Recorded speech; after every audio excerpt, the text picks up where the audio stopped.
What up? In this video, I'm going to go over how to make a GIF.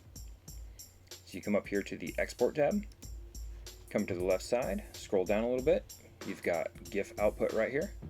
You can choose from selected model, all models, or an animated model. Selected models just does whichever one you have selected, and it does a rotation animation, just orbits the model. All models does the same orbit, but it does one for each model and then packs them all into a zip file. Animated model does a sequence playing through each model as an animation sequence and captures that. So we'll start with the selected model for now. Then we have frame size and steps. Steps works together with start angle and end angle. This is 0 to 360, so it does one full rotation.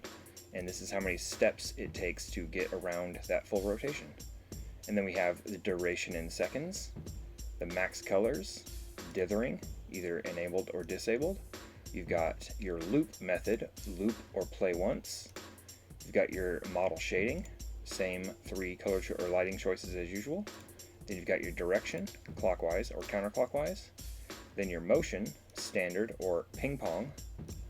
Background, alpha, dark, black, or gray. Then your start angle and end angle. So you probably want to turn on capture area. You frame your model up. Make sure you got plenty of room to do the rotation. And then click capture GIF. And just like that, we've got a GIF. If the colors don't quite look right, you can try disabling dithering. It's not too bad, a little bit of flicker. Let's try changing the shading to flat. That don't look too bad. And there we go. I can save it if I want, but for now let's move on to an animated model.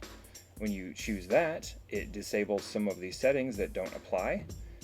You still pick the size and colors and all that, but now it uses the playback settings to determine the setup for the playback or for the animation. So now when I click capture animation GIF, and there we go. Go ahead and save it or cancel. I'll go ahead and cancel. And yeah, that's all there is to it for capturing a GIF, and I will see you in the next one.